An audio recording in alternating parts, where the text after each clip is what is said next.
കെൻ്റെ ജീവിതം എന്ന് പറഞ്ഞാൽ ആകെ മേൽകീഴ് മറഞ്ഞൊരു ജീവിതമാണ്. ചിന്തകൾ മേൽകീഴ് മറഞ്ഞതാണ്.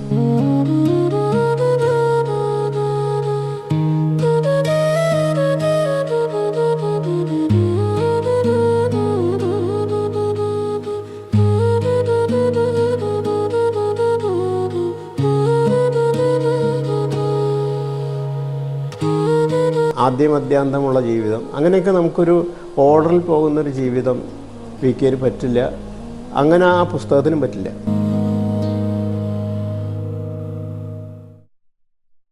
വളരെ യാദൃശ്ചികമായിട്ടാണ് ഈ ഗ്രന്ഥത്തിൻ്റെ രചന. വി കെൻ മരിച്ച് ഒരു 15 വർഷം ഏതാണ്ട് കഴിഞ്ഞിട്ടുണ്ട്. ആ സമയത്ത് പഴയ ഫയലുകളൊക്കെ ഒന്ന് വൃത്തിയാക്കാനൊക്കെ ആയിട്ട് ഞാൻ എടുത്തു നോക്കുകയായിരുന്നു. അപ്പോൾ അതിൽ പല കത്തുകളുടെ കൂട്ടത്തിൽ വി കെന് എഴുതിയ ഒരു 10-20 കത്തുകൾ അന്ന് അടുക്കി വെച്ചിട്ടുള്ളതാണ്. കുറേ കാലം മുമ്പ് വന്നിട്ടുള്ളതാണ്. ഞാനതൊക്കെ വീണ്ടും ഒന്ന് എടുത്ത് വായിച്ചു. അപ്പോൾ ഇത് ഞാൻ SSLCക്ക് പഠിക്കുന്ന സമയത്ത്, പ്രീ ഡിഗ്രിക്ക് പഠിക്കുന്ന സമയത്തൊക്കെയാണ് ഈ കത്തിടപാടുകൾ. അപ്പോൾ വി കെൻ അതിൽ എഴുതിയിട്ടുള്ളത് ഒരു കുട്ടിയോടോ അല്ലെങ്കിൽ ഒരു കൗമാരക്കാരനോട് സംവദിക്കുന്ന പോലെ ആയിരുന്നില്ല. അദ്ദേഹത്തിൻ്റെ പ്രായമുള്ള ഒരാളോട് എഴുതുന്ന പോലുള്ള ഒരു നിലവാരത്തിലുള്ള കത്തുകളായിരുന്നു അത്. അപ്പോൾ എനിക്ക് ഈ പ്രായത്തിൽ വായിച്ചപ്പോഴാണ് പലതും മനസ്സിലാവുന്നത്. അന്ന് വായിച്ചപ്പോൾ അത്രയും പിടികിട്ടിയിരുന്നില്ല. അങ്ങനെ കത്തുകളൊക്കെ ഒന്ന് വായിച്ചപ്പോൾ ഇതിലൊരു വലിയ ജീവിതമുണ്ടെന്ന് എനിക്ക് തോന്നി. അപ്പോൾ അന്വേഷിച്ചപ്പോൾ വി കെൻ്റെ കുറച്ച് ജീവചരിത്രങ്ങൾ അതൊക്കെ ഞാൻ വായിച്ചു നോക്കിയപ്പോൾ, വായിച്ചു നോക്കിയപ്പോൾ അതിലൊന്നും വി കെനില്ല. വെറും ഔട്ട്ലൈനുകൾ മാത്രമേ ഉള്ളൂ. അതിപ്പോൾ കേന്ദ്ര സാഹിത്യ അക്കാദമി ഇറക്കിയിട്ടുണ്ട്. അങ്ങനെ പല സ്ഥാപനങ്ങൾ അങ്ങനെ ഇറക്കിയിട്ടുണ്ട്. അതിലൊന്നും വി കെ ഇല്ല. വെറും ഔട്ട്ലൈൻ, അദ്ദേഹത്തെ എവിടെ ജനിച്ചു എന്നുള്ള കാര്യങ്ങൾ മാത്രമേ ഉള്ളൂ.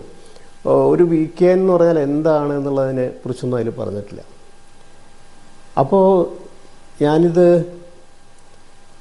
എന്ത് വേണം എന്നിങ്ങനെ ആലോചിച്ചപ്പോൾ എൻ്റെ ഒരു അനുഭവം ആദ്യം എഴുതാൻ തീരുമാനിച്ചു. അതായത് വി കെന് ഇവിടെ വന്ന സമയത്ത്, അതായത് എൻ്റെ കല്യാണത്തിന് ഞാൻ ക്ഷണിച്ചപ്പോൾ വി കെൻ വരാൻ പറ്റിയില്ല, വന്നില്ല.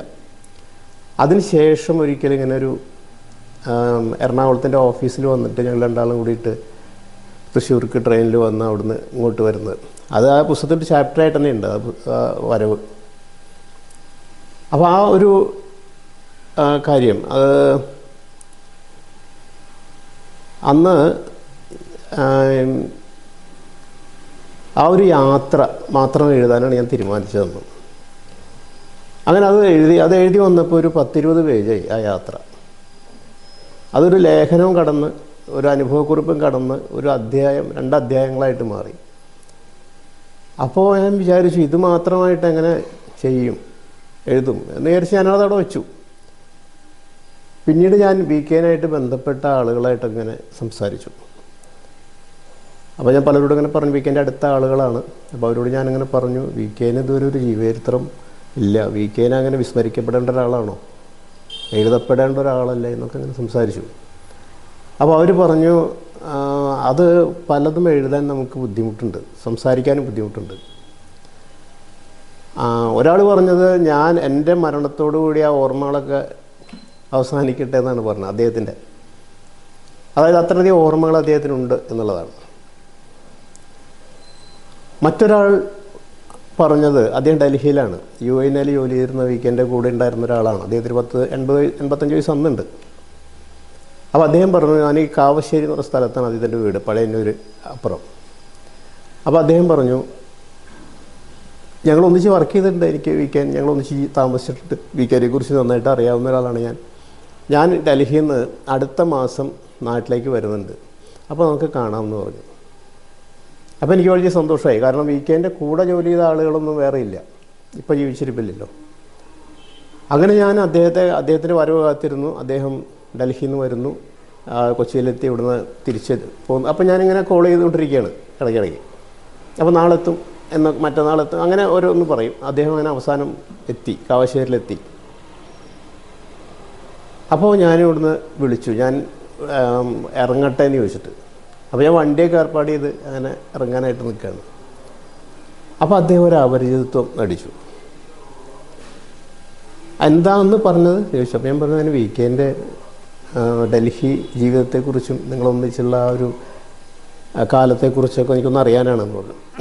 അപ്പോൾ എന്തിനാണെന്ന് ചോദിച്ചു. അപ്പോൾ ഞാൻ പറഞ്ഞു ഞാനൊരു വീക്കെൻഡ് ഒരു ബയോഗ്രഫി എഴുതാൻ ഇങ്ങനെ ആലോചിക്കുന്നുണ്ട്, അതുകൊണ്ടാണ് എന്ന് പറഞ്ഞു. ബയോഗ്രഫിയോ എന്ന് വെച്ചാൽ അദ്ദേഹം കുറച്ച് നേരം അങ്ങനെ മൗനമായിട്ട് എന്നിട്ട് പറഞ്ഞു, എനിക്ക് ആ കാലമൊന്നും അങ്ങനെ ഓർമ്മയില്ല കേട്ടോ. പെട്ടെന്നൊരു ദിവസം പറയാണ്, എത്രയും നാൾ ഞാൻ കാത്തിരുന്നിട്ട് ആ കാലമൊന്നും എനിക്ക് ഓർമ്മയില്ല, വയസ്സായില്ലേ എന്നിങ്ങനെ പറഞ്ഞു. അപ്പം ഞാൻ വരണ്ട അല്ലേ എന്ന് ചോദിച്ചു. വന്നിട്ട് പ്രയോജനം ഉണ്ടാവുമെന്ന് എനിക്ക് തോന്നുന്നില്ല, എനിക്ക് ഓർമ്മ കിട്ടുന്നില്ല ആ കാലമൊക്കെ, അത് 10-60 വർഷം മുമ്പ് നടന്ന കാര്യങ്ങളല്ലേ എന്ന് ചോദിച്ചു. അപ്പോൾ എനിക്ക് മനസ്സിലായി, ഒന്നുകിൽ ഇദ്ദേഹം പറയണ്ടെന്ന് വിചാരിച്ചിട്ടായിരിക്കും. ചിലപ്പോൾ ഒരു പുനരാലോചനയിൽ ചിലരങ്ങനെ പറയാറുണ്ട്, ഓർമ്മയില്ല എന്നും, അതുപോലെ തന്നെ അതൊന്നും ഇനിയിപ്പോൾ പറയേണ്ടത് ആൾ മരിച്ചു പോയില്ലേ എന്നൊക്കെ പറയാറുണ്ട്. അപ്പോൾ അങ്ങനെ പറഞ്ഞിട്ട് അത് സ്റ്റോപ്പായി. അത് കഴിഞ്ഞു വേറെ 1-2 പേര് സഹായിക്കാനായിട്ട് തയ്യാറായി, അവർക്ക് അറിയാവുന്ന കാര്യങ്ങൾക്ക് പറയും. പക്ഷേ എനിക്ക് ഈ സഹായം പുറമേ നിന്നുള്ള സഹായം വളരെ കുറച്ചേ വേണ്ടി വന്നുള്ളൂ. കാരണം ഒരു 65% വീക്കെൻഡായിട്ടുള്ള അനുഭവങ്ങളും ബന്ധവും കത്തുകളും ഓർമ്മകളും ഇതെല്ലാം എൻ്റെ കയ്യിൽ ഓൾറെഡി ഉണ്ട്. പക്ഷെ ഇത് പുസ്തകമാക്കാൻ അന്ന് എഴുതാൻ തീരുമാനിക്കാത്തത് കൊണ്ടാണ് കുറേയൊക്കെ നഷ്ടപ്പെട്ടത്. കാരണം ഞാൻ കത്ത് ഇടപാട് കഴിഞ്ഞത് എങ്ങനെയാണെന്ന് വെച്ചാൽ, ഈ ഫോൺ വന്നപ്പോൾ, ഫോൺ അന്നൊന്നും ഒരു വീട്ടിലും ഇല്ല. വീക്കെൻഡ് ഈ സാഹിത്യ അക്കാദമി അവാർഡ് കിട്ടിയപ്പോൾ അതിനൊരു ഫോൺ വെച്ച് കൊടുക്കും. അതിന് പ്രത്യേക ആനുകൂല്യം അന്ന് കാലത്തുണ്ടായിരുന്നു. കുറേ കാലുകളൊക്കെ വലിച്ച് വീക്കെൻഡ് വീട്ടിലേക്ക് ഫോൺ വന്നു. അപ്പോൾ പിന്നെ ഫോണിലൂടെ സംസാരം, നിരവധി കാര്യങ്ങളും ചിലപ്പോൾ ഒരു മണിക്കൂറൊക്കെ ഇങ്ങനെ നിരന്തരം സംസാരിക്കും. ആഴ്ച 2-3 ദിവസമൊക്കെ സംസാരിക്കാറുണ്ട്. ആ സംസാരിക്കുമ്പോൾ ഞാനിത് പുസ്തകമാക്കാനോ ഭാവിയിൽ ഉപയോഗിക്കാനോ ആക്കത്തുണ്ട്, അതൊന്നും എഴുതി വയ്ക്കുകയോ കുറിച്ച് വയ്ക്കുകയൊന്നും ചെയ്തില്ല. അതുകൊണ്ട് കുറേ വസ്തുതകൾ, കുറേ അദ്ദേഹത്തിൻ്റെ ഫലിതങ്ങൾ കുറേ നഷ്ടപ്പെട്ടു പോയിട്ടുണ്ട്. അത് ഞാൻ ഈ പുസ്തകം എഴുതാൻ തീരുമാനിച്ചപ്പോഴാണ് നഷ്ടപ്പെട്ടു പോയ കാര്യങ്ങളെക്കുറിച്ച് ഞാൻ ഓർക്കുന്നത്. കുറേ കത്തുകൾ നഷ്ടപ്പെട്ടിട്ടുണ്ട്, ബാക്കിയുള്ള കത്തുകളാണ് ഫയലിലുള്ളത്. അങ്ങനെ ഞാനിത് എഴുതാൻ തുടങ്ങി. വാസ്തവത്തിൽ ഇത് എഴുതി വന്നപ്പോൾ അവരതിന് മകള്, അപ്പോൾ മരുമകളായിട്ട് രമ, ഇവരൊക്കെ നന്നായിട്ട് സഹായിച്ചിട്ടോ. പക്ഷേ ഏറ്റവും സഹായിച്ചത് വീക്കെൻഡാണെന്നാണ് എനിക്ക് തോന്നുന്നത്. കാരണം അദ്ദേഹം ഒരു അദൃശ്യമായിട്ട് ഈ എഴുത്തിൻ്റെ പിന്നിൽ നിന്നതായിട്ട് എനിക്കൊരു തോന്നൽ വരുന്നുണ്ട്. അതായത് എഴുതപ്പെടാൻ ആഗ്രഹിച്ചുകൊണ്ട് അദ്ദേഹത്തെക്കുറിച്ച് അറിയണം, മറ്റുള്ളവരറിയണം, എന്താണ് യഥാർത്ഥത്തിൽ വീക്കെൻഡ് എന്നുള്ളത് അറിയണം എന്നൊരാഗ്രഹം ഏറ്റവും കൂടുതൽ ഉണ്ടായിരുന്നത് വീക്കെൻഡാണെന്നാണ് എനിക്ക് തോന്നുന്നത്. അത്രയൊരു ഊർജം വീക്കെൻഡ് എനിക്ക് തന്നിട്ടുണ്ടെന്നുള്ളതാണ് ഇന്ന് ആ എഴുത്തിൽ. അപ്പോൾ പലരും ഇത് വായിച്ചതിന് ശേഷം പറഞ്ഞു, ഇത് വീക്കെൻഡ് എഴുതിയ ആത്മകഥ പോലെ ഉണ്ടെന്ന് പറഞ്ഞു. അപ്പോൾ അതിന് ഈ പുസ്തകത്തിന് കിട്ടാവുന്ന ഏറ്റവും വലിയൊരു ബഹുമതിയായിട്ടാണ് ഞാൻ കാണുന്നത്. കാരണം വീക്കെൻഡ് ശൈലി എന്ന് പറയുന്നത് അനുകരിക്കാൻ എളുപ്പമുള്ള ശൈലിയല്ല, പെട്ടെന്ന് പിടിക്കപ്പെടുന്ന ഒരു ശൈലിയാണ്. അപ്പോൾ ആ ശൈലിയിൽ എഴുതി പല ഭാഗങ്ങളും വീക്കെൻഡ് എഴുതിയ പോലെ തന്നെ എന്ന് പറഞ്ഞു കേൾക്കുമ്പോൾ അത് സാർത്ഥകമായെന്ന് എനിക്ക് തോന്നാറുണ്ട്. അങ്ങനെ അത് എഴുതി കഴിഞ്ഞതിന് ശേഷം ഇതെന്ത് ചെയ്യണമെന്നുള്ളത് ഒരു വലിയ സംഗതിയായിരുന്നു. കാരണം പുതിയ ജനറേഷനിലെ എഡിറ്റർമാരൊന്നും അദ്ദേഹത്തെ കൂടുതൽ അറിയുന്ന ആളുകളൊന്നുമല്ല. അപ്പോൾ ഞാൻ ആലോചിച്ചപ്പോൾ ഭാഷാഭൂഷണിയിൽ KC നാരായണൻ എന്ന എഡിറ്ററാണ്. നാരായണനെ വിളിച്ചു നോക്കാം. നാരായണൻ വീക്കെൻഡിനെക്കുറിച്ച് സംസാരിക്കുക ഇതൊക്കെ ചെയ്യുന്ന ആളാണ്, ഞങ്ങളൊന്നിച്ച് ജോലി ചെയ്തിട്ടുണ്ട്. അപ്പോൾ ഞാൻ നാരായണനെ വിളിച്ചു. നാരായണൻ ഫോൺ എടുത്തപ്പോൾ ഞാൻ ആദ്യമായിട്ട് കേൾക്കുന്നത് ഒരു നാഗസ്വരത്തിൻ്റെ ശബ്ദമാണ്. അപ്പോൾ ഞാൻ ചോദിച്ചു, നാരായണൻ എവിടെയാണെന്ന് ചോദിച്ചു. അപ്പോൾ ഞാനൊരു കല്യാണ ഹാളിലാണ് വിവാഹത്തിൽ പങ്കെടുത്തുകൊണ്ടിരിക്കുകയെന്ന് പറഞ്ഞു. അപ്പോൾ എനിക്കതൊരു മംഗളകരമായ കാര്യമാണ് തോന്നി. അപ്പോൾ ഞാൻ പറഞ്ഞു, ഞാൻ ഇങ്ങനൊരു സംഗതി എഴുതിയിട്ടുണ്ട് എന്ന് പറഞ്ഞു. അപ്പോൾ നാരായണൻ പറഞ്ഞു, നമുക്കത് സീരിയലൈസ് ചെയ്യാൻ പറ്റില്ലല്ലോ എന്ന് പറഞ്ഞു. കാരണം എന്താ വെച്ചാൽ ഇത് മാസത്തിലൊന്നാണെന്ന് തോന്നുന്നു, അതോ 3 മാസത്തിലൊന്നോ അങ്ങനെ ഒരു കാലാവധി ഉണ്ടായിരുന്നു. അപ്പോൾ ഒരു ലക്കം വരുമ്പോഴേക്കും പിന്നെ അത് മറക്കില്ലേ ആളുകൾ, അടുത്ത ലക്കം വരുമ്പോഴേക്ക് ആദ്യം വായിച്ചതൊക്കെ മറക്കില്ലേ, പിന്നെ ഇതിൽ സീരിയലൈസ് ചെയ്തിട്ട് അങ്ങനെ ഒന്നും കൊടുക്കാറില്ല ഇതിലെന്ന് പറഞ്ഞു. ഞാൻ പറഞ്ഞു, ഒരു കാര്യം ചെയ്യും, നാരായണൻ എന്തായാലും ഒന്ന് വായിക്കൂ, ഞാൻ അയച്ചു തരാം, ഇതൊന്ന് വായിക്കൂ ആദ്യം, നമ്മൾ പ്രസിദ്ധീകരിക്കണോ വേണ്ടോ എന്നുള്ളത് പിന്നീടാവാം, ഇതൊന്ന് വായിച്ച് നോക്കിയിട്ട് എന്തൊക്കെയാണ് ഇതിൽ കുറ്റവും കുറവൊക്കെ ഉണ്ടെങ്കിൽ അത് പറയാം. പിന്നെ നാരായണ വികേനായിട്ട് അടുപ്പുള്ള ആളാണ്, ആ ക്യാരക്ടർ ഇതിൽ വന്നിട്ടുണ്ടോ എന്നുള്ളത് ഒന്ന് പറയൂ എന്നിങ്ങനെ പറഞ്ഞു. കുറച്ച് ദിവസം കഴിഞ്ഞിട്ടും മറുപടിയൊന്നുമില്ല. ഞാൻ വീണ്ടും ഒന്ന് വിളിച്ചപ്പോൾ നാരായണൻ പറഞ്ഞു ഞാൻ ഹോസ്പിറ്റലിലാണെന്ന് പറഞ്ഞു.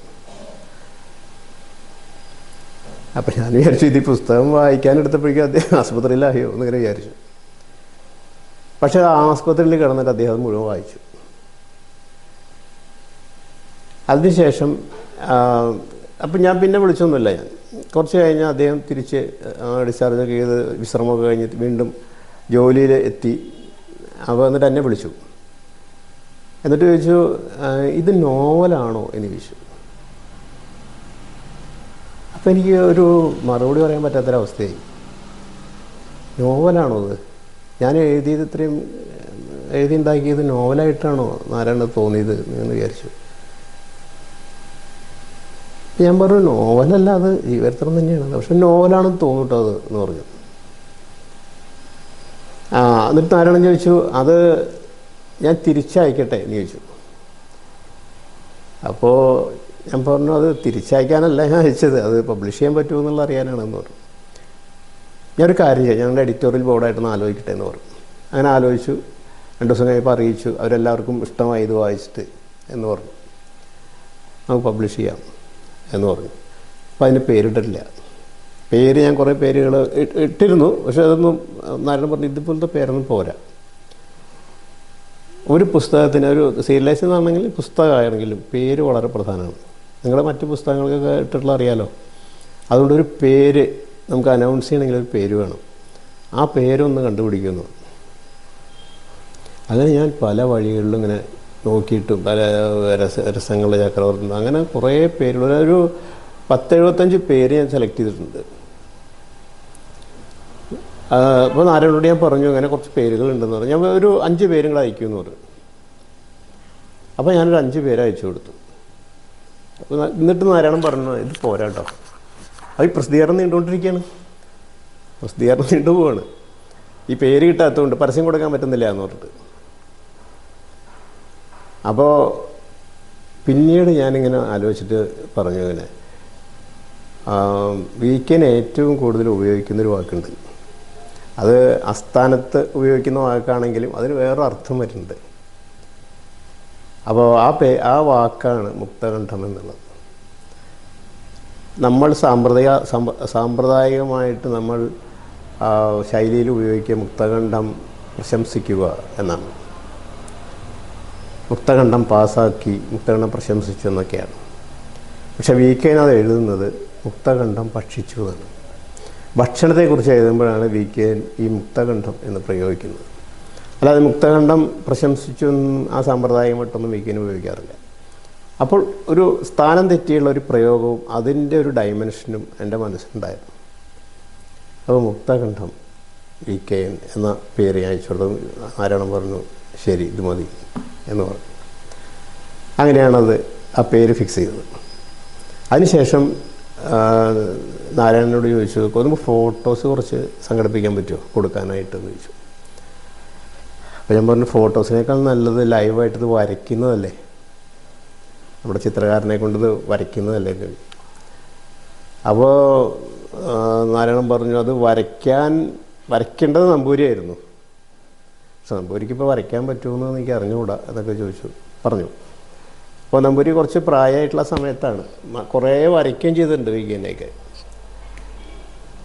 അപ്പോൾ എന്നിട്ട് അവസാനം തീരുമാനിച്ച് അതിൻ്റെ സ്റ്റാഫായിട്ടുള്ള ഒരാളെ കൊണ്ട് വരപ്പിക്കാൻ തന്നെയാണ് തീരുമാനിച്ചത്. അങ്ങനെ അത് ലൈവ് വരയായിട്ട് തന്നെ പോയി, ഫോട്ടോസ് ഉപയോഗിക്കാതെ ഫോട്ടോസ് വളരെ കുറച്ചേ ഉപയോഗിച്ചിട്ടുള്ളൂ. അതിൽ വരയായിട്ട് തന്നെ അതെല്ലാ ലക്കവും അത് വരികയാണ് ഉണ്ടായത്.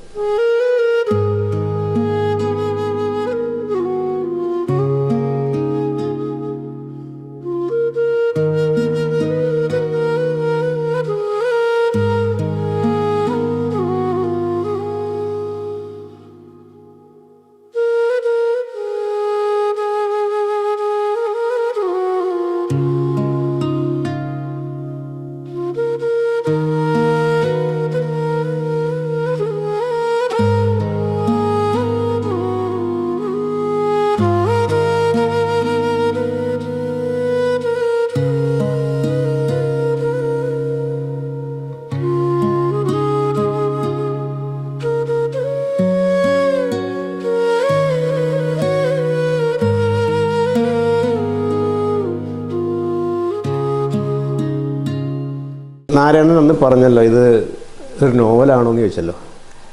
അതെനിക്ക് വല്ലാതെ സ്ട്രൈക്ക് ചെയ്തു. എന്തുകൊണ്ടാണ് അങ്ങനെ പറഞ്ഞത്? പിന്നീട് എനിക്ക് മനസ്സിലായി ഇത് സാധാരണ സാമ്പ്രദായിക മട്ടിൽ എഴുതാൻ പറ്റാത്ത ഒരു ജീവചരിത്രമാണ്. കാരണം VK-ൻ്റെ ജീവിതം എന്ന് പറഞ്ഞാൽ ആകെ മേൽകീഴ് മറഞ്ഞൊരു ജീവിതമാണ്. ചിന്തകൾ മേൽകീഴ് മറഞ്ഞതാണ്. അപ്പോൾ അതൊരു ജീവചരിത്രമല്ല, ജീവിത ആഖ്യായികയാണ്. ആഖ്യായികയും ജീവിതവും കൂടി ഒന്നിച്ച് വരുന്നതാണ്. അതുകൊണ്ടാണ് അതിന് ജീവിതാഖ്യായിക എന്ന് പേരിട്ടത്. ലൈഫിൽ നമ്മൾ പ്രതീക്ഷിക്കുന്ന തരത്തിലുള്ളൊരു ജീവിതം, ഒരു ബിഗിനിങ് ടു എൻഡ് ജീവിതം, ആദ്യമധ്യാന്തമുള്ള ജീവിതം, അങ്ങനെയൊക്കെ നമുക്കൊരു ഓർഡറിൽ പോകുന്നൊരു ജീവിതം VK-ന് പറ്റില്ല. അങ്ങനെ ആ പുസ്തകത്തിനും പറ്റില്ല.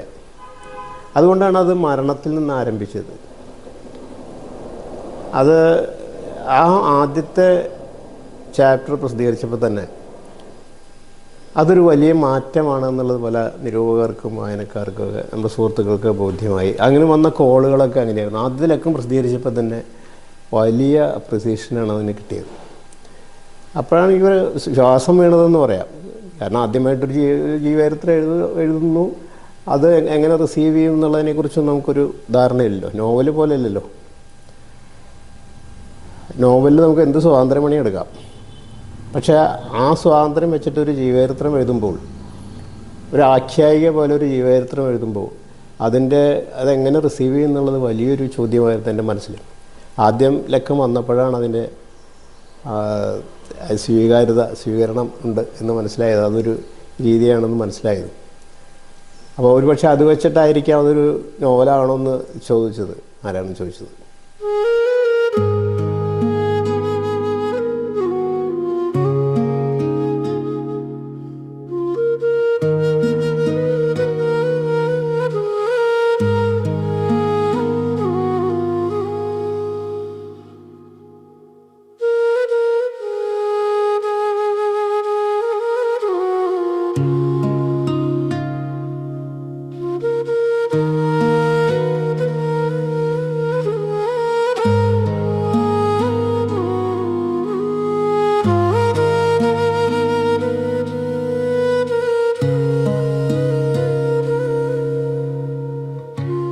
അദ്ദേഹത്തിൻ്റെ പല കഥകളും സ്ത്രീവിരുദ്ധമാണ് എന്നൊരു നമ്മുടെ ചില ഫെമിനിസ്റ്റുകളൊക്കെ ഉയർത്തിയിട്ടുണ്ട്.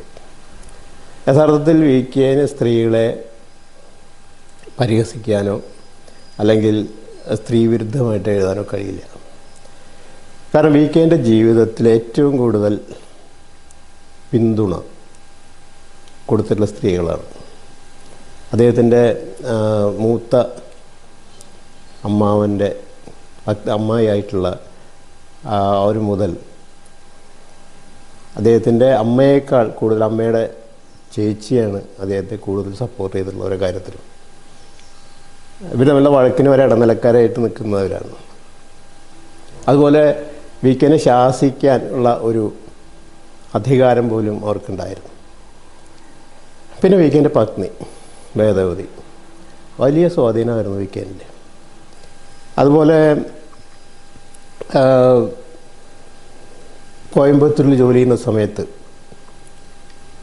ആ ഒരു കോളേജ് അധ്യാപികയായിട്ടുള്ള ബന്ധം ശരിക്കും VK-നെ ആ ഇംഗ്ലീഷ് സാഹിത്യത്തിലേക്ക്, ഇംഗ്ലീഷ് വായനയിലേക്ക് കൊണ്ടുവന്നവരാണ്. ആ കോളേജ് അധ്യാപികയാണ്. ഷേക്സ്പിയറൊക്കെ പരിചയപ്പെടുന്നതും അവർ സെക്കൻഡ് ഹാൻഡ് പുസ്തകക്കടയിൽ വെച്ചിട്ടാണ് അവർ പരിചയപ്പെടുന്നത്.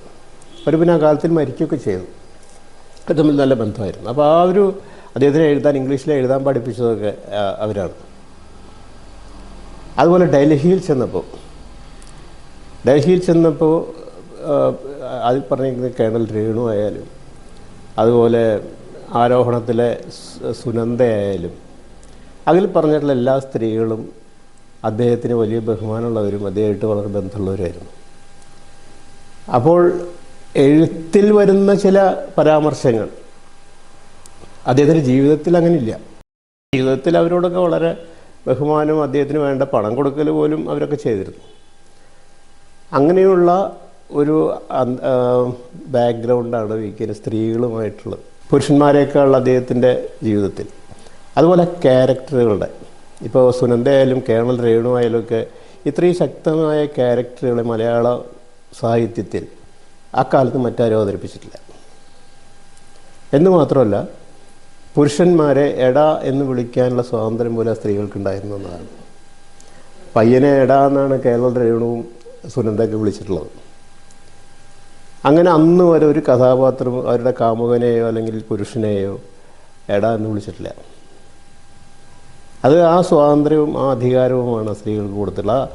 അത് കൊടുത്തിട്ടുണ്ട്, വി.കെ.ൻ്റെ കൃതികളിലും ജീവിതത്തിലും കൊടുത്തിട്ടുണ്ട്.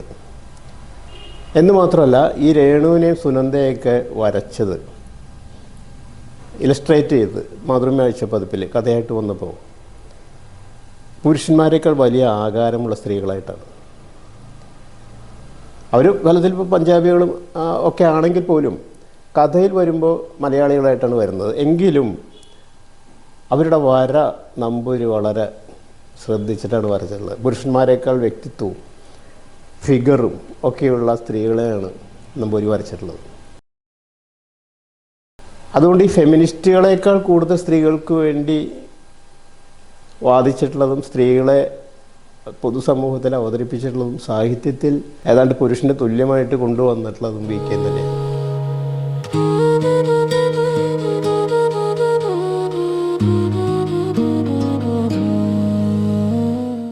വി.കെ. സാഹിത്യം പൊതുവെ ദളിത് വിരുദ്ധമാണെന്ന് പലരും പറയാറുണ്ട്.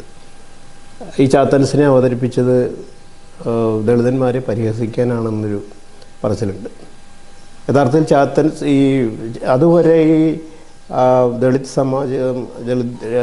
കഥാപാത്രങ്ങൾ ഒരു ആദർശ കഥാപാത്രമായിട്ടാണ് പലപ്പോഴും വന്നിട്ടുള്ളത്. പല സാഹിത്യത്തിലും അതുപോലെ അന്നത്തെ ചില വിപ്ലവ കവിതകളിലുമൊക്കെ ഒരു ആദർശ പുരുഷൻ എന്ന നിലയിലാണ് വന്നിട്ടുള്ളത്. അവിടെ നിന്ന് ഒരു ജനകീയനായ ഒരു ദളിത് ജനറൽ ചാത്തൻസ് മുതലുള്ള കഥകളിൽ, നോവലുകളിലുമൊക്കെ ഒരു ജനകീയനായിട്ട് ഇവർ വരുന്നത് വി.കെ. കഥകളിൽ കൂടെയാണ്. കാരണം അവരുടെ ഇടയിലാണ് വി.കെ. ജീവിച്ചിട്ടുള്ളത് എന്നുള്ളതാണ്. വി.കെ.ൻ്റെ ചുറ്റുപാടുമുള്ള ധാരാളം ഫാമിലികൾ അവരുണ്ട്, ഇപ്പോഴും ഉണ്ട്. അവിടുത്തെ കൃഷി നോക്കിയിരുന്നത് വി.കെ. അവരോടൊക്കെ വളരെ നാട്ടുവർത്താനങ്ങളൊക്കെ പറയുക, ഇന്ത്യൻ രാഷ്ട്രീയം പറയുക, അതൊക്കെ പറയാറുണ്ട് അവരോട്. അങ്ങനെ ഒരു ക്ലോസ് ആയിരുന്നു അവർ എപ്പോഴും. അതുകൊണ്ട് അവർ പരിഹസിക്കുന്നവരെ നേരിട്ട് പരിഹസിക്കുക, എല്ലാവരെയും പരിഹസിക്കും. അതിനിപ്പോൾ നമ്പൂരി, നായർ, ദളിതൻ അങ്ങനെയൊന്നുമില്ല, എല്ലാവരെയായിട്ടും അങ്ങനെ വിമർശിക്കാറുണ്ട്. പക്ഷേ ഇതിൽ ദളിതന്മാരെ അദ്ദേഹം അപഹസിച്ചു എന്നൊക്കെ പറഞ്ഞാൽ ആരും അർത്ഥമില്ല. അതിൽ മകീര്യം എന്ന അദ്ദേഹത്തിൻ്റെ ഒരു കഥയിലെ ഒരു ഭാഗം പറയുന്നുണ്ട്. സെക്രട്ടറിയോട് പറയുന്ന, പാർട്ടി സെക്രട്ടറിയോട് ഈ ചാത്തൻസ് പറയുന്ന ഒരു ഭാഗമുണ്ട്. അതായത് ജന്മച്ചെറുമനോടെന്ന പോലെയാണ് സഖാവ് എന്നോട് പെരുമാറുന്നത്. കൊള്ളാം. ജർമ്മനായ തൻ്റെ സ്ഥാനം ഇന്നും വടക്ക് പുറത്ത് തന്നെ. സഖാവ് വീട്ടിനകത്തെ മൂത്ത പടമായിരുന്നു. ഈ വൈരുദ്ധ്യാത്മകത എന്തുകൊണ്ട് അവശേഷിക്കുന്നു? വൈരുദ്ധ്യങ്ങളുടെ ഏകീകരണമാണ് ഭൗതിക സിദ്ധാന്തവാദം എന്ന മാവോ സൂക്തത്തിന് ഇവിടെ പ്രസക്തിയുണ്ടോ? പാർലമെൻ്ററി ഡെമോക്രസിയിലൂടെ വിപ്ലവം കാൽനടയായി വന്നുകൂടുന്നതുവരേക്കും ജർമ്മൻസ് വടക്ക് പുറത്ത് നിൽക്കേണ്ടി വരുമോ എന്ന് ചോദിക്കുന്നുണ്ട്.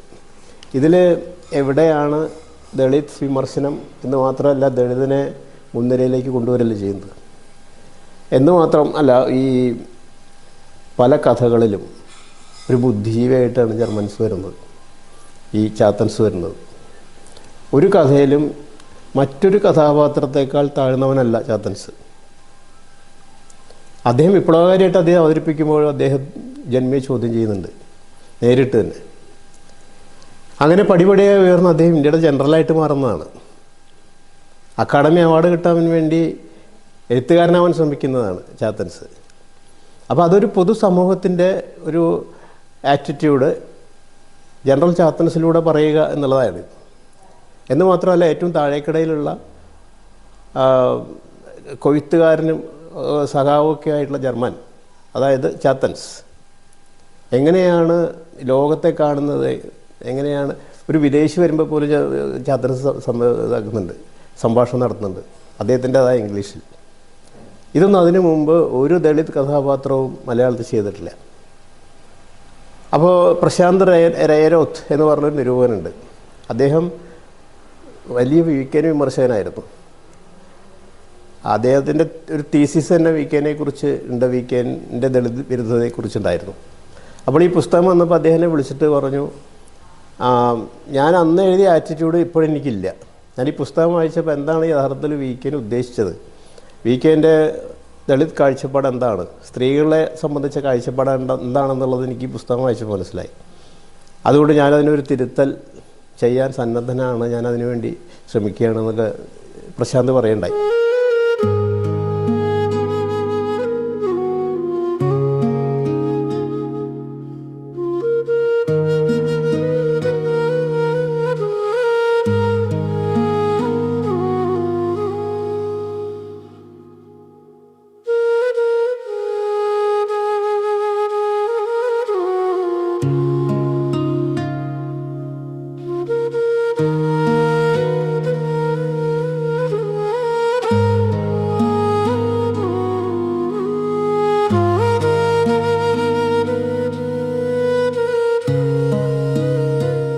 ഫയലിംഗ് സിസ്റ്റം, വീക്കെന് വന്ന കത്തുകൾ, 100 കണക്കിന് കത്തുകൾ വീക്കെന് വന്നിട്ടുണ്ട്. ഞാനൊരു ഈ പുസ്തകം എഴുതുന്നതിന് വേണ്ടി ചില കാര്യങ്ങൾ അന്വേഷിച്ചപ്പോൾ വീക്കെൻ്റെ മേശ ശൂന്യമാണ്. ഫയലിംഗ് സിസ്റ്റം എന്ന് പറഞ്ഞ പരിപാടിയില്ല.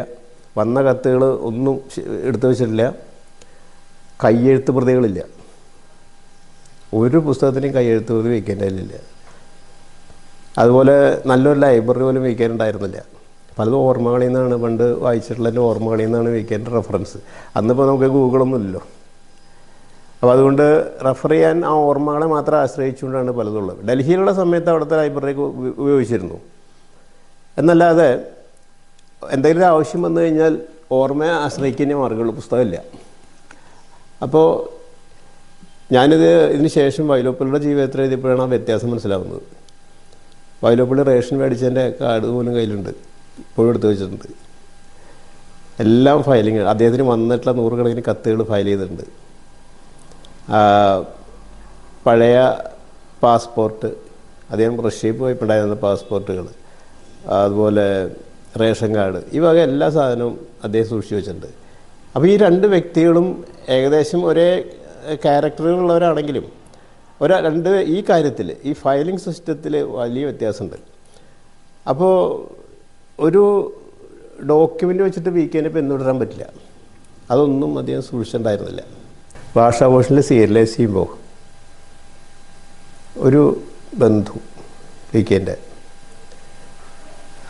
എന്നെ വിളിച്ചിട്ടുണ്ട്, ഫോണിൽ വിളിച്ചു. എന്നിട്ട് പറഞ്ഞു, നിങ്ങൾ എന്ത് തോന്നിയവാസൊക്കെയാണ് എഴുതുന്നതെന്ന് ചോദിച്ചു. നിങ്ങളോട് ആരാണ് എൻ്റെ അച്ഛനെ പറ്റി ഇങ്ങനെയൊക്കെ പറഞ്ഞതെന്ന് ചോദിച്ചു. അപ്പോൾ ഞാൻ പെട്ടെന്ന് പ്രതീക്ഷിക്കാത്തൊരു വിളിയാണ്. ചോദിച്ചു, എന്താണ് സംഗതി ചോദിച്ചു. അല്ല, നിങ്ങൾ രാമകുട്ടി നായരെക്കുറിച്ച് എഴുതിയിട്ടുണ്ടല്ലോ. ഓ, അത് ശരിയല്ല. ഞാൻ ചോദിച്ചു, എന്താണ് അതിൽ ശരിയാണ്? എൻ്റെ അച്ഛനെ അങ്ങനെ ഒരു ഉറുമ്പിനെ പോലും ദ്രോഹിക്കാത്ത മനുഷ്യനാണ്. പിന്നെ വീക്കെനെ അദ്ദേഹം അടിച്ചു എന്നൊക്കെ പറയുന്നത് നിങ്ങളോട് ആരത് പറഞ്ഞത്? നിങ്ങൾക്കെതിരെ ഞാൻ നടപടി എടുക്കാൻ പോവാണ്, പരാതി കൊടുക്കാൻ പോവാണ് എന്നിങ്ങനെ പറഞ്ഞു. അപ്പോൾ അതിന് കാരണം എന്താ വെച്ചാൽ വീക്കെനെ വളരെ ചെറുപ്പത്തിൽ മരുമക്കത്തായാണ്, അമ്മാവന്മാരുടെ കസ്റ്റഡിയിലാണ് കുട്ടികളൊക്കെ അന്ന്. അവരെ പഠിപ്പിക്കുന്ന ശിക്ഷിക്കുന്നതൊക്കെ അമ്മാവന്മാരാണ്. വീക്കെൻ പഠിക്കാൻ മോശമായിരുന്നു. അപ്പോൾ ഈ ഏറ്റവും മൂത്ത അമ്മാവനാണ് ഈ രാമകുട്ടിയാർ എന്ന് പറഞ്ഞ ആൾ. അവരൊക്കെ ആ സർക്കിളിൽ തന്നെ താമസിക്കുന്ന ആളുകളാണ്, അടുത്തടുത്ത വീടുകളൊക്കെയാണ്. അന്ന് മരുമക്കത്തായതിൽ അച്ഛനൊന്നും ഒരു പ്രാധാന്യമില്ല. അമ്മാവൻ തീരുമാനിക്കുക എന്ത് വേണമെന്നുള്ളത്, എവിടെ പഠിക്കണം, എന്ത് പഠിക്കണം എന്നുള്ളതൊക്കെ, എപ്പോൾ കളിക്കണം. അപ്പോൾ അങ്ങനെ ഇങ്ങനെ ശിക്ഷിക്കാൻ തുടങ്ങി. വൈകുന്നേരം സ്കൂളിൽ വിട്ട് വന്ന ചോദ്യങ്ങൾ ചോദിക്കുക, അടിക്കുകയൊക്കെ ചെയ്യും. അതിനെക്കുറിച്ചാണ് എഴുതിയത്. അപ്പോൾ ഈ രാമകുട്ടി നായരുടെ മകൾ ഇത് വായിക്കാറുണ്ടായിരുന്നു. അവരാണ് എന്നെ വിളിച്ചത്. വീക്കെൻ്റെ തൊട്ടടുത്ത വീടാണ്. അപ്പോൾ അവർ വളരെ രൂക്ഷമായിട്ട് എൻ്റെ അച്ഛനെക്കുറിച്ച് ഇങ്ങനെ എഴുതിയില്ലേ, നിങ്ങളോട് ആരാണിത് പറഞ്ഞതെന്നൊക്കെ ചോദിച്ചു. അപ്പോൾ എനിക്ക് വളരെ ഉറപ്പുണ്ട് അത് വളരെ റിലയബിളായിട്ടുള്ളൊരു സോഴ്സാണ് പറഞ്ഞത്. അതിലൊരു തെറ്റും വരാൻ സാധ്യതയില്ല. അപ്പോൾ അവരുടെ ബ്രദറുണ്ട് ബോംബെയിൽ, അദ്ദേഹത്തേക്ക് അറിയിച്ച് വലിയൊരു കുടുംബ പ്രശ്നമായിട്ട് മാറ്റിയത്. അപ്പോൾ അദ്ദേഹം ലീവിന് വരുന്ന സമയമായിരുന്നു. അദ്ദേഹം വന്നിട്ട് ഇത് എടുത്ത് വായിച്ചു നോക്കിയപ്പോൾ എന്താണ് ഇതിലിപ്പോൾ ഇത്രയും പ്രശ്നമുള്ളതെന്ന് ചോദിച്ചു ഇവരോട്, സിസ്റ്ററോട്. ഇത് അന്ന് കാലത്ത് സംഭവിക്കുന്ന കാര്യങ്ങളല്ലേ, അച്ഛനടിച്ചിട്ടുണ്ടാവും. അതിലിപ്പോൾ ഇതിലൊരു പ്രത്യേകത അല്ലെങ്കിൽ അച്ഛൻ ഒരു പാവിയാണെന്നൊന്നും ഇതിൽ പറഞ്ഞിട്ടില്ലല്ലോ. അന്ന് അമ്മമാരെ ശിക്ഷണത്തിൽ തന്നെയാണ് കുട്ടികളൊക്കെ വളർന്നത്, നമ്മളും അങ്ങനെ വളർന്നായിട്ടുള്ളതല്ലേ. അപ്പോൾ ആ ഒരു കാലഘട്ടം അതിൽ കൊണ്ടുവരാൻ കാലഘട്ടം അതിൽ വന്നപ്പോൾ ഇങ്ങനെ സംഭവിച്ചതായിട്ട് പറഞ്ഞത് മാത്രമേ ഉള്ളൂ. അല്ലാണ്ട് നമ്മുടെ അച്ഛനെ അവമാനിക്കണം എന്നുള്ള രീതിയിലൊന്നും എഴുതിയിട്ടില്ല എന്ന് പറഞ്ഞു അവർ സമാധാനിപ്പിച്ചു. അങ്ങനൊരു സംഗതി എഴുതി കഴിഞ്ഞിരുന്നെങ്കിലും അങ്ങനെ ഒരു ബുദ്ധിമുട്ട് അത് എഴുതുമ്പോൾ ഉണ്ടായിരുന്നു. കാരണം നമുക്ക് മറ്റൊരാൾക്ക് വേദന എടുക്കാൻ പാടില്ല. പക്ഷെ അവരൊരകുന്ന ബന്ധുവാണ്, അത്രയേ ഉള്ളൂ. മക്കൾക്കോ അല്ലെങ്കിൽ അങ്ങനെ അടുത്ത ഭാര്യയ്ക്കോ ഒന്നും അതിൽ തർക്കമില്ലായിരുന്നു. വികെൻ്റെ മകളാണ് എന്നെ ഏറ്റവും കൂടുതൽ സപ്പോർട്ട് ചെയ്തതിൽ. ഞാൻ ഓരോ ലക്കം എഴുതുമ്പോഴും അവരോട് ചോദിക്കും, അവർ സ്ഥിരമായിട്ട് വായിക്കാറുണ്ട്. അവരഞ്ചനോട് ചോദിക്കും പ്രശ്നമൊന്നുമില്ലല്ലോ എന്ന് ചോദിക്കും. ഇല്ല, പ്രശ്നമൊന്നുമില്ല, വികെന് അങ്ങനെയൊക്കെയാണ് എന്നാണ് രഞ്ജന പറയാറ്. അപ്പോൾ സ്വന്തം അച്ഛൻ മാത്രമല്ലാതെ ഒരു റൈറ്ററായിട്ടും ഒക്കെ കാണാനുള്ളൊരു മനസ്സ് വികെൻ്റെ മകൾക്കുണ്ടായിരുന്നു. അതുകൊണ്ട് വേറെ വിമർശനങ്ങളൊന്നും ഞാനങ്ങനെ കാര്യമായിട്ട് എടുത്തിട്ടില്ല. അതുകൊണ്ട് അത് വളരെ സ്മൂത്തായിട്ട് പോയ ഒരു എഴുത്തായിരുന്നു.